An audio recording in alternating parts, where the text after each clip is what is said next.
ഗൗതം, കഴിഞ്ഞ ദിവസം വരെ രാഹുൽ മാങ്കൂട്ടത്തിൽ വിഷയത്തിൽ ഉറഞ്ഞു തുള്ളിയിട്ടുള്ള ഫെമിനിസ്റ്റ് ലിബറൽ നയങ്ങളൊക്കെ ചാക്കി കെട്ടി പൊതിഞ്ഞ് മാറ്റി വെച്ചിരിക്കുക.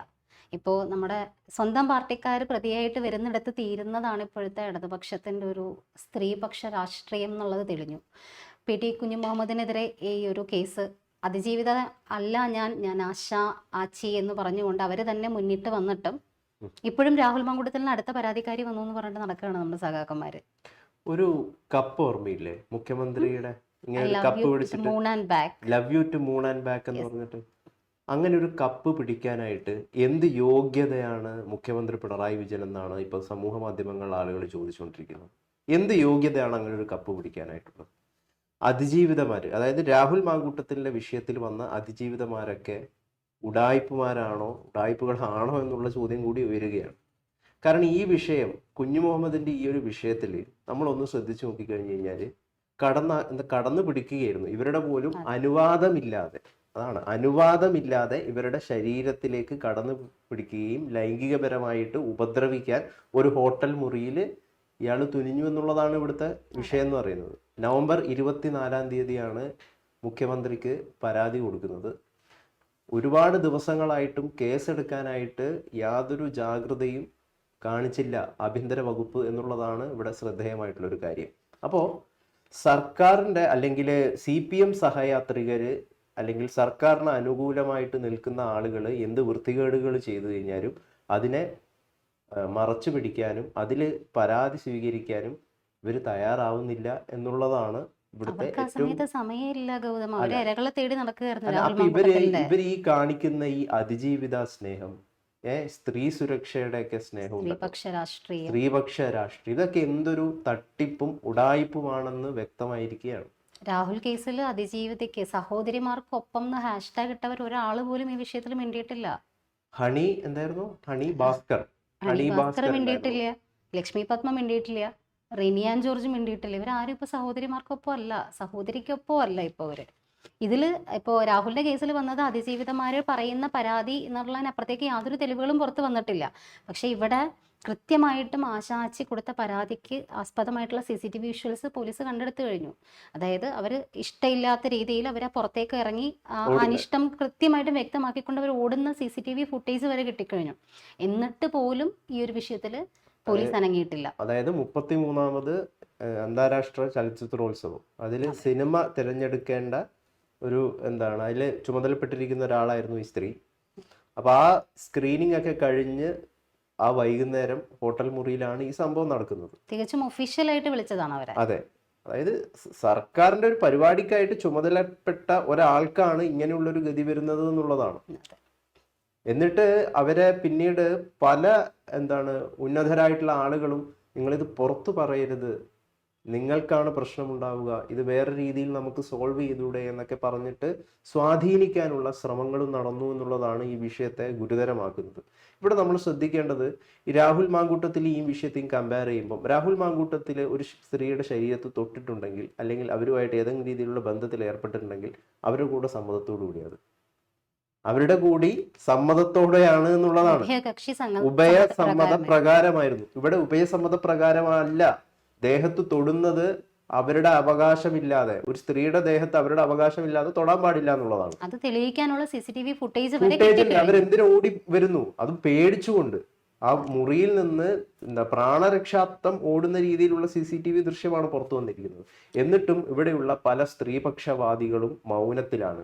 അപ്പം നമ്മൾ ഈ വിഷയം നേരത്തെ പറഞ്ഞതാണ്, ഈ രാഹുൽ മാങ്കൂട്ടത്തിൽ വിഷയത്തിൽ ഇത് രാഷ്ട്രീയ പ്രേരിതമാണ് ഈ വിഷയമെന്ന് ഒന്നും കൂടി വളരെ കൃത്യമായിട്ട് ബോധ്യപ്പെടുകയാണ്. വെറും രാഷ്ട്രീയ പ്രേരിതമാണ് രാഹുൽ മാങ്കൂട്ടത്തിനെതിരെ എടുത്ത കേസുകളെല്ലാം. കൃത്യമായിട്ടും ഇത് കൃത്യമായ ഗൂഢാലോചന ഇതിന് പിന്നിൽ നടന്നിട്ടുണ്ടെന്നുള്ളതിന് യാതൊരു തർക്കവും ഇല്ലാത്ത കാര്യമാണ്. ഇപ്പോൾ 4ാമത്തെ പരാതിക്കാരി ഉടൻ തന്നെ രംഗപ്രവേശം ചെയ്യുമെന്ന് പറഞ്ഞിട്ട് ദീപ ജോസഫ് ഒരു ഫേസ്ബുക്ക് പോസ്റ്റ് കൂടി പുറത്തിറക്കി കഴിഞ്ഞു. ദുബായിലാണ് ഇതിന്റെ സോഴ്സ് എന്നൊക്കെ പറഞ്ഞിട്ട്. ഇത് മാത്രമല്ല, പക്ഷെ ഇവിടെ നമ്മൾ ഈ പറയുന്ന നമ്മുടെ ആശാച്ചിയെ ഏറ്റവും കൂടുതൽ അപ്രിഷ്യേറ്റ് ചെയ്യേണ്ട ഒരു കാര്യം, അതിജീവിത ഇര എന്നൊക്കെ പറയുന്ന ഒരു നമ്മളെ നിശബ്ദരായി സ്ത്രീപക്ഷം എന്നൊക്കെ പറഞ്ഞിട്ട് അവരുടെ സേഫ്റ്റിക്ക് വേണ്ടി കൊണ്ടുവന്ന വേർഡ്സ് ആണ് ഇതെങ്കിൽ പോലും നമ്മൾ ഏറ്റവും കൂടുതൽ നിശബ്ദരാക്കി കളയുന്ന വേർഡാണത്. ഈ അതിജീവിതയാണ്, ഇരയാണ് എന്ന് പറഞ്ഞിട്ട് അവരെ ഒന്നും ഐഡന്റിറ്റി പുറത്തുവിടാൻ പാടില്ല, അങ്ങനെ അവർക്ക് പ്രതികരിക്കാനുള്ള അല്ലെങ്കിൽ അവർക്ക് റെസ്പോണ്ട് ചെയ്യാനുള്ള ഇപ്പോൾ ഒരു പരാതിക്കാരി ഇല്ലാതെ തന്നെ ഇപ്പോൾ രാഹുൽ കേസിൽ തന്നെ സഹോദരിക്കൊപ്പം എന്ന് പറഞ്ഞിട്ട് ഒരുപാട് പേര് മാധ്യമങ്ങൾക്ക് ഇന്റർവ്യൂ കൊടുത്ത് തകർത്ത് മെഴുകി കിടന്നുണ്ട്. പക്ഷെ അതിജീവിതയ്ക്ക് മുന്നിൽ വന്ന് നിന്ന് കാര്യം പറയാനുള്ള ഒരു സ്പേസ് കിട്ടാണ്ടാവുന്ന ഒരു വേർഡാണത്. ശരിക്കും അതൊരു ലോക്കല്ലേ ഗൗതം? ഈ അതിജീവിത, വിക്ടിം, സർവൈവർ എന്നൊക്കെ പറഞ്ഞിട്ട് ഇവരെ മാറ്റി നിർത്തുന്നത് കൃത്യമായിട്ടും പെണ്ണിന് കിട്ടുന്ന ഒരു ലോക്കാണത്. ശരിക്കും പറഞ്ഞാൽ ഒരു വാക്ക് നിർമ്മിച്ചുകൊണ്ട് അവരെ നിശബ്ദമാക്കുക എന്നുള്ളതാണ് ഈ അതിജീവിത പ്രയോഗം. ശരിക്കും ഇപ്പോൾ ഈ പറഞ്ഞതുപോലെ ആശാച്ചി വന്നതുപോലെ ഈ ഓരോ പെണ്ണും പുറത്ത് വന്നിട്ട് അവർക്ക് എന്താ നഷ്ടപ്പെടാനുള്ളത്? അവർക്കും ഇവന് ചെയ്തവനില്ലാത്തത് എന്താണ് ഐഡന്റിറ്റി വെളിപ്പെടുത്താനുള്ള, ആ ഐഡന്റിറ്റി വെളിപ്പെടുത്തിക്കൊണ്ട് തന്നെ കാര്യങ്ങൾ തുറന്നു പറയാനുള്ള ധൈര്യം കാണിച്ചു എന്നുള്ളതാണ്. ഉറപ്പായിട്ടും അത് ഇതിനു മുന്നേ കേസിൽ ഭാവനയും ഇതുപോലെ തന്നെ ധൈര്യം കാണിച്ച് അവർക്ക് കുറച്ച് സമയം ആവശ്യം വന്നു. കുറച്ച് വർഷങ്ങൾക്ക് ശേഷമാണ് അവർ എന്നെ അതിജീവിത എന്ന് വിളിക്കേണ്ടെന്ന് പറഞ്ഞിട്ട് നോർമലായിട്ട് വന്ന ഒരു ഇന്റർവ്യൂ കൊടുത്തത്. അതും വളരെ നമ്മൾ പ്രശംസിക്കേണ്ട ഒരു രീതി തന്നെയായിരുന്നു അത്. അതുപോലെ തന്നെയാണ് ഇവരും. ഇതിൽ ഭാവനയുടെ വിഷയമായിക്കോട്ടെ അല്ലെങ്കിൽ ഈ വിഷയമായിക്കോട്ടെ, ഇതിലെല്ലാം ഇവർ നേരിട്ടത് എന്താ? ഇവരുടെ പോലും ഉഭയസമ്മതം പ്രകാരം ഇല്ലാതെയുള്ള കടന്നുകയറ്റമാണ് ഇവരെല്ലാം നേരിട്ടത്. രാഹുൽ മാങ്കൂട്ടത്തിന്റെ വിഷയത്തിൽ അതാണോ? ഉഭയസമ്മത പ്രകാരം അല്ല എന്ന് കോടതി തന്നെ പറഞ്ഞു കഴിഞ്ഞു.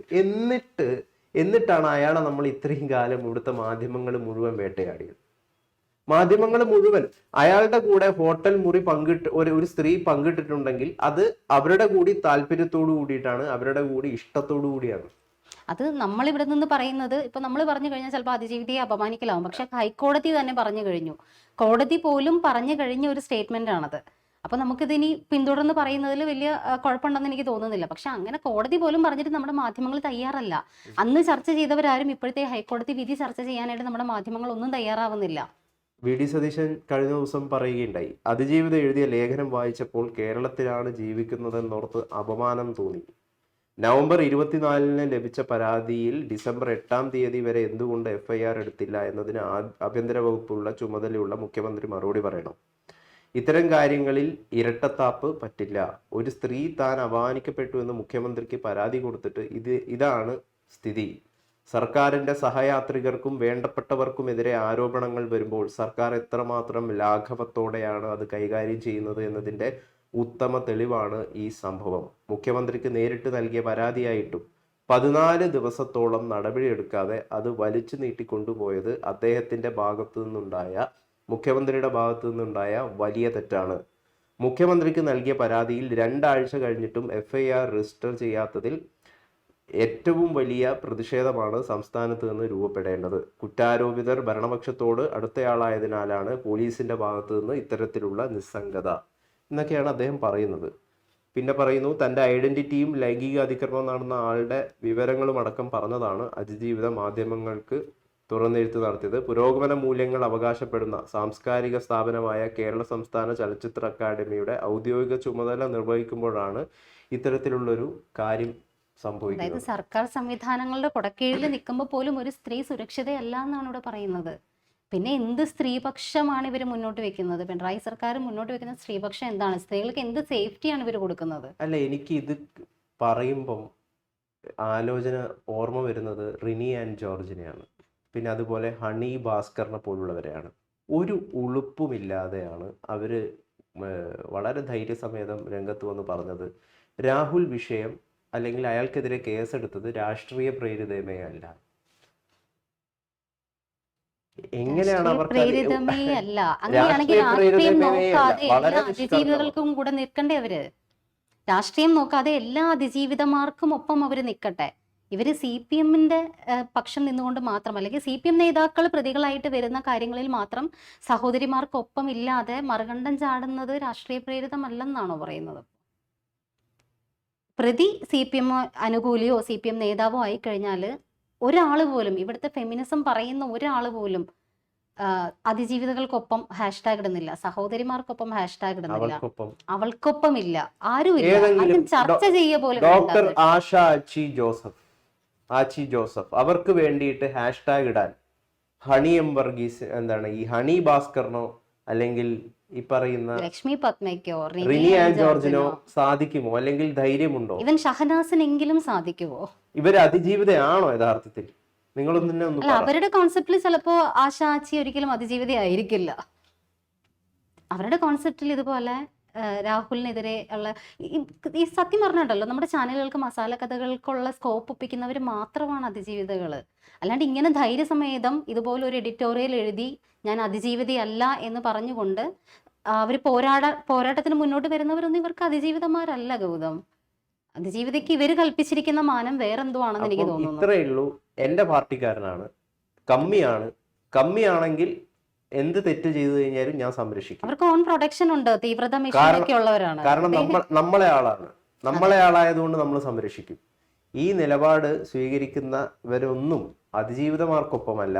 ഇവർക്ക് യാതൊരു തരത്തിലുള്ള സ്ത്രീപക്ഷ നിലപാടുമില്ല. ഇവർക്കുള്ള നിലപാട് എന്ന് പറയുന്നത് ഉഡായിപ്പിന്റെയും ഇരട്ടത്താപ്പിന്റേതുമായ നിലപാട് മാത്രമാണ്. ഇവർ സ്ത്രീകൾക്ക് വേണ്ടിയിട്ട് നിലകൊള്ളുന്നവരല്ല, ഇത് അതിജീവിതവർക്ക് വേണ്ടിയിട്ട് നിലകൊള്ളുന്നതുമല്ല. അതുകൊണ്ടാണ് ആ കപ്പും മുഖ്യമന്ത്രിയുടെ ചിത്രവും ഏറ്റവും വലിയ ആക്ഷേപഹാസ്യം കലർന്ന ഒരു ചിത്രമായിട്ട് നിലവിൽ മാറിത്തീരുന്നത്.